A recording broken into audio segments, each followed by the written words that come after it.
मुंबई के बाद आपको दिल्ली लिए चलते हैं, जहां पर एनडीए पार्लियामेंट्री पार्टी मीटिंग में पीएम मोदी ने उपराष्ट्रपति उम्मीदवार सीपी राधाकृष्णन का एनडीए सांसदों से परिचय करवाया और फिर उनका सम्मान किया।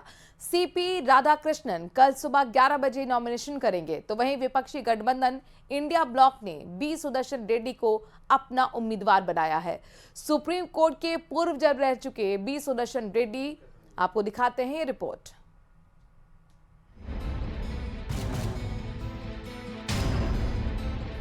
उपराष्ट्रपति चुनाव में सियासी पिक्चर तू डाल डाल में पात पात वाले अंदाज में आगे बढ़ रही है। चुनाव में साउथ कार्ड चलते हुए एनडीए ने उपराष्ट्रपति कैंडिडेट के लिए महाराष्ट्र के गवर्नर सीपी राधाकृष्णन को मैदान में उतारा, क्योंकि उनका आरएसएस वाला बैकग्राउंड और साउथ इंडिया का कनेक्शन बीजेपी को क्षेत्रीय समीकरण साधने में मदद पहुंचा सकता है। लेकिन इस सियासी गेम प्लान का मकसद सिर्फ तमिलनाडु को लुभाना नहीं है, बल्कि दक्षिण में डीएमके और कांग्रेस को चित करने के साथ साथ ये संदेश देना भी है कि Bharatiya Janata party mission south में पूरी तैयारी के साथ जुटी हुई है। अच्छा नाम है, ये सबने माना है और जीवन में कोई कंट्रोवर्सी नहीं है, कोई करप्शन नहीं है, कोई दाग नहीं है। बहुत सरल जीवन उन्होंने जिया है और सिर्फ समाज और देश के लिए काम किया है। ऐसा व्यक्ति देश का उपराष्ट्रपति बनेंगे तो देश के लिए बहुत खुशी की बात होगी। इसलिए आदरणीय प्रधानमंत्री जी की ओर से पूरे विपक्ष के साथियों को भी विशेष करके अपील किया है कि श्री सीपी राधाकृष्णन जी का सर्वसम्मति से समर्थन करें। लेकिन विपक्षी गठबंधन ने भी साउथ कार्ड से मुकाबले के लिए अपना साउथ कार्ड चलते हुए गैर राजनीतिक चेहरे और सुप्रीम कोर्ट के पूर्व जज बी सुदर्शन रेड्डी का नाम आगे बढ़ा दिया। ये तय कर दिया है कि इस इलेक्शन में एक अच्छे उम्मीदवार को, एक अच्छे कानूनदा आदमी को और एक अच्छे स्वभाव के जो उम्मीदवार है उसको हम खड़ा करने जा रहे हैं। बी सुदर्शन रेड्डी का जन्म आंध्र प्रदेश के रंगारेड्डी जिले में हुआ था और राज्य के विभाजन के बाद अब ये जिला तेलंगाना का हिस्सा है। ऐसे में सवाल खड़ा हो गया है कि एनडीए के बड़े सहयोगी चंद्रबाबू नायडू क्या मन बदलेंगे या फिर बीजेपी की अगुवाई वाले एनडीए के साथ रहेंगे। यही धर्म संकट वाईएसआरसीपी और बीआरएस के सामने भी होगा। बीआरएस के पास राज्यसभा में 3 सदस्य हैं। नहीं, अच्छे कैंडिडेट हैं और पूरा विपक्ष का समर्थन उनके साथ है। नहीं, अच्छे कैंडिडेट हैं और पूरा विपक्ष का समर्थन उनके साथ है। हालांकि चर्चा ये भी है कि विपक्षी गठबंधन की तरफ से के सुदर्शन रेड्डी का नाम सामने आने से पहले कुछ विपक्षी दलों में खींचातानी चली, क्योंकि डीएमके और टीएमसी जैसे दल अपने अपने क्षेत्रीय दिग्गजों का नाम आगे बढ़ाना चाहते थे। लेकिन राहुल गांधी की डिनर मीटिंग में सुदर्शन रेड्डी के नाम पर मोहर लग गई। उपराष्ट्रपति का चुनाव गुप्त मतदान के जरिए होता है।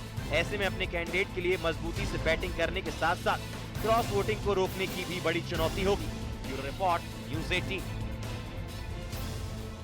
सड़क से संसद तक एसआईआर पर सियासी संग्राम जारी है। मॉनसून सत्र के दौरान संसद परिसर में विपक्ष का विरोध प्रदर्शन जारी है। विपक्ष लगातार मतदाता सूची की विशेष गहन पुनरीक्षण यानी कि एसआईआर के जरिए कथित तौर पर वोट चोरी का आरोप लगा रहा है। एसआईआर मतलब बिहार की जनता से उनका वोट चोरी करने का तरीका। दिल्ली से बिहार तक एसआईआर पर सियासत गरमाई। वोट चोरी पर चुनाव आयोग वर्सेस पूरा विपक्ष। वोटर का अधिकार चुनाव आयोग से आर पार। सड़क से संसद तक विपक्ष का हमला तेज है। कांग्रेस सांसद और लोकसभा में नेता प्रतिपक्ष राहुल गांधी बिहार में वोटर अधिकार यात्रा निकाल रहे हैं और सड़क पर चुनाव आयोग के एसआईआर के खिलाफ मोर्चा ले रखा है। बिहार में इस साल होने वाले विधानसभा चुनाव के लिए राहुल गांधी ने इसे इंडिया गठबंधन का सबसे बड़ा मुद्दा बना रखा है। और बीजेपी के बीच में ये मिलकर वोट चोरी कर रहे हैं। इस बात से आप सहमत हैं? बिहार इस बात से सहमत है? यह आपका अधिकार है, संविधान आपको ये देता है। इसके लिए आप लड़े हो, आप मेहनत करते हो और ये नरेंद्र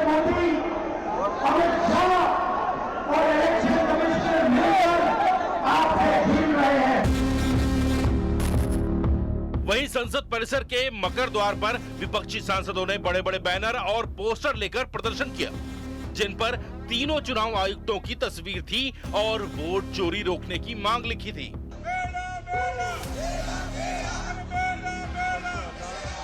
जो भी वोट चोरी हो रहे हैं, वोट में बदलाव कर रहे हैं और वोटों की हेराफेरी हो रही है, गड़बड़ी हो रही है, इसके खिलाफ हम पूरे देश में ये माहौल बनाना चाहते हैं कि तुम्हारे ऊपर अन्याय हो रहा है, देख लो और हम आपके वोट की छानबीन कर लो, ताकि ऐसा चोरी करके अगर गद्दी पे बैठेंगे तो वो कोई डेमोक्रेसी के लिए हितकारी नहीं है और डेमोक्रेसी के लिए वो अच्छा भी नहीं है। संविधान की हत्या है ये।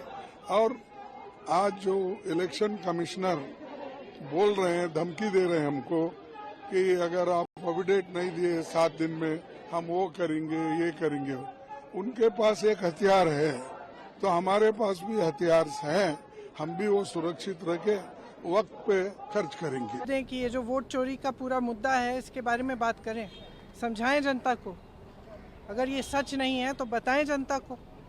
राहुल जी पर बहुत हमले हो रहे हैं, कह रहे हैं कि वो हंगामा कर रहे हैं। राहुल जी किसी हमले से नहीं डरते, सह लेंगे सब कुछ और लड़ते रहेंगे, बिल्कुल पीछे नहीं हटेंगे।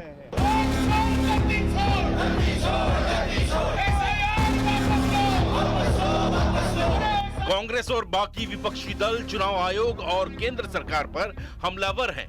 वहीं बीजेपी ने इस पर पलटवार किया है कि अगर आपको आपत्ति उठानी है तो आप एफिडेविट पे फाइल करिए। आपका इलेक्शन होता है तो उसके खिलाफ आप इलेक्शन पिटीशन नहीं फाइल करते हैं। तो क्या चाहते हैं आप? आप कानून सम्मत कोई काम नहीं करेंगे, खाली संसद में हल्ला करके संसद को चलने नहीं देंगे। और इतना धन जनता अपने विषय का उत्तर चाहती है मंत्रियों से, हम लोग वहां चर्चा करना चाहते हैं, आप नहीं कर रहे हैं, तो आपको देश कभी माफ नहीं करेगा। मोटी बात यह है, अगर राहुल गांधी को वोट नहीं मिलता तो हम क्या करें?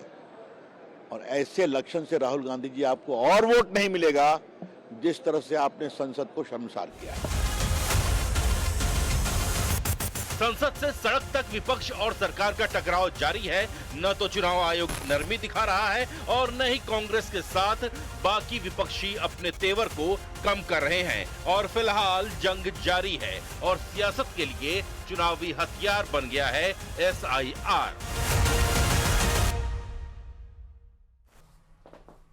प्रधानमंत्री नरेंद्र मोदी ने एक बार फिर सिंधु जल समझौते को लेकर कांग्रेस पर हमला बोला है। उन्होंने इसे पंडित नेहरू की बड़ी गलती करार दिया और दोहराया कि सिंधु जल समझौता इस स्वरूप में जारी नहीं रह सकता।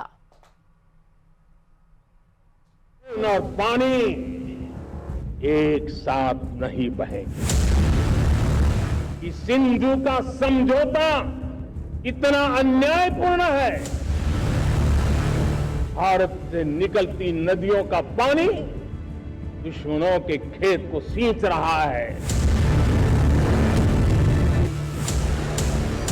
प्रधानमंत्री नरेंद्र मोदी ने एक बार फिर दोहराया है कि देश के पहले प्रधानमंत्री जवाहरलाल नेहरू ने पाकिस्तान के साथ जो सिंधु समझौता किया वो एक तरफा था और उसे फिर नहीं दोहराया जाएगा।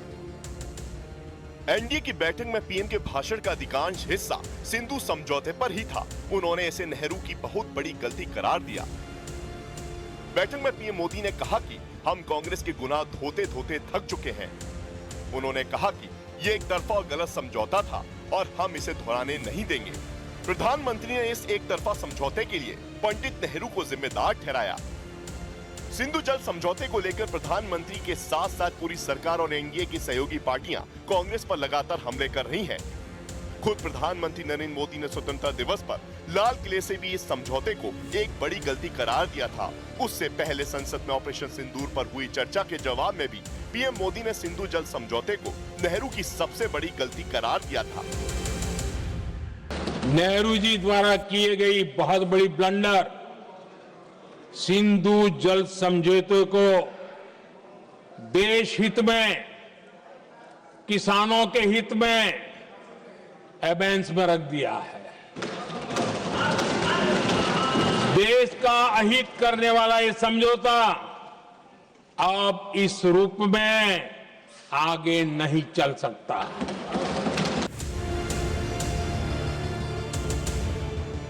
क्या कारण है कि सिंधु जल समझौते को मोदी सरकार नेहरू की सबसे बड़ी गलती करार दे रही है और एक तरफा बता रही है?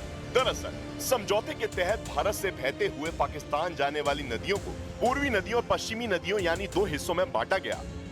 तय किया गया कि समझौते के तहत भारत को 3 पूर्वी नदियों यानी रावी, ब्यास और सतलुज का पानी मिलेगा, जबकि पाकिस्तान को भारत से बहकर जाने वाली पश्चिमी नदियों मतलब सिंधु, चेनाब और झेलम का पानी मिलेगा। इस हिसाब से नदियों का 80% पानी पाकिस्तान को मिलने लगा और 20% पानी भारत के खाते में आया। यही वजह है कि प्रधानमंत्री मोदी इस समझौते को एक बड़ी गलती और एक तरफा करार देते हैं। हालांकि पहलगाम हमले के बाद भारत ने सिंधु जल समझौते पर रोक लगा दी थी और वो रोक अभी तक जारी है। साथ ही पीएम मोदी ने ऐलान किया है कि इस समझौते को स्वरूप में स्वीकार नहीं किया जाएगा जिस स्वरूप में नेहरू सरकार के दौरान पाकिस्तान के साथ किया गया था।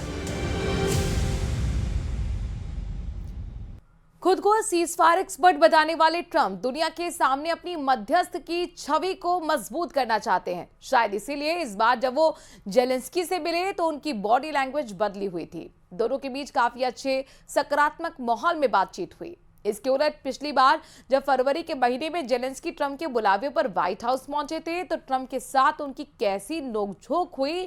ट्रंप ने जेलेंस्की को जो फटकार लगाई वो तस्वीरें पूरी दुनिया ने देखी थी।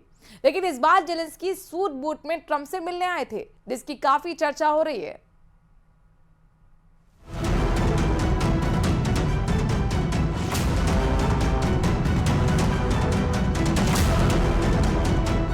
सूट बूट में व्हाइट हाउस में Zelensky. You look fabulous in that suit. I said the same. Yeah, you look good. I said the same thing. Yeah, looks good on I you. said the one that attacked you last time. See, now he's I remember. 6 महीने में Trump के साथ दूसरी मुलाकात। रूस Ukraine युद्ध रोकने पर बनेगी बात। Ukraine will never stop on the way to peace, and we are ready for any kind of formats, but on the level of leaders. 28 फरवरी 2025 और 18 अगस्त 2025 6 महीने के अंतराल पर ट्रंप और जेलेंस्की के बीच हुई इन दो मुलाकातों में सिर्फ जेलेंस्की ने सूट ही नहीं बदला, दोनों की बॉडी लैंग्वेज भी बदली हुई थी। अमेरिका के राष्ट्रपति डोनाल्ड ट्रंप ने बड़े ही गर्मजोशी से व्हाइट हाउस में जेलेंस्की का स्वागत किया तो जेलेंस्की भी उस अंदाज में सामने आए जैसे वो सिर्फ रिश्ते ही नहीं अपनी छवि को भी सुधारने आए हैं। वॉशिंगटन के ओवल ऑफिस में हुई प्रेस कॉन्फ्रेंस में चर्चा तो रूस यूक्रेन जंग पर होनी थी, लेकिन सुर्खियां बन गया यूक्रेन के राष्ट्रपति जेलेंस्की का सूट। पिछली बार जेलेंस्की यूक्रेन की पैरामिलिट्री की लोगो वाली टी शर्ट पहनकर ट्रंप से मुलाकात के लिए आए थे, जिसको लेकर अमेरिका में उनकी काफी आलोचना भी हुई थी। लेकिन इस बार जेलेंस्की सूट बूट में थे। जिस रिपोर्टर ब्रायन ग्लेन ने पिछली बार जेलेंस्की के ड्रेस पर सवाल उठाए थे, उसी रिपोर्टर ने अब उनके सूट की तारीफ कर दी तो ओवल ऑफिस में ठहाके गूंजने लगे। रिपोर्टर ने जेलेंस्की से माफी मांगी और दोनों के बीच हो रही इस बातचीत में ट्रंप भी शामिल हो गए। You look fabulous in that suit. I said the same. I said the same thing. Yeah, you look good. I said the same thing. Yeah, looks good on I you. said the one that attacked you last time. See, now he's I remember. अब आप Zelensky के पिछले अमेरिकी दौरे का वो video भी देखिए जिसमें इसी पत्रकार ने उनसे सवाल पूछा था कि वो सूट क्यों नहीं पहनते हैं। Why am I? Sorry. You're the highest level in this country's office, and you refuse to wear a suit. Just want to see, do you own a suit? Yeah, problems. A lot of Americans have problems with you not Really, respecting I don't the have authority of this such. office. I will wear a costume after this war will finish. Okay. Yes, maybe one, Maybe something maybe like this. something like yours. Yes, That'd be great. maybe something better. I don't know. We will see. Maybe something cheaper than. Yeah. Thank you. पिछली मुलाकात में Trump ने भी Zelensky की खुलेआम फटकार लगाई थी। उन पर अमेरिका के प्रति असम्मान दिखाने, लाखों लोगों की जिंदगी से खिलवाड़ करने और विश्व युद्ध के साथ जुआ खेलने का आरोप लगाया था।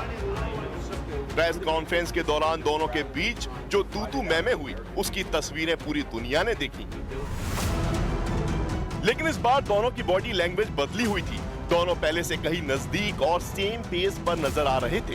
ट्रंप के साथ अपनी मुलाकात के दौरान जेलेंस्की ने कई बार ट्रंप का आभार व्यक्त किया और अपने भाषण में 8 बार उन्हें थैंक यू कहा। Thank you so much, Mr. President. If I can, first of all, thank you for invitation and thank you very much for your efforts, personal efforts to stop killings and stop this war. Thank you. And using this opportunity, many thanks to your wife, First Lady of the United States. Thanks to our partners. Thanks to them and thank you very much for invitation.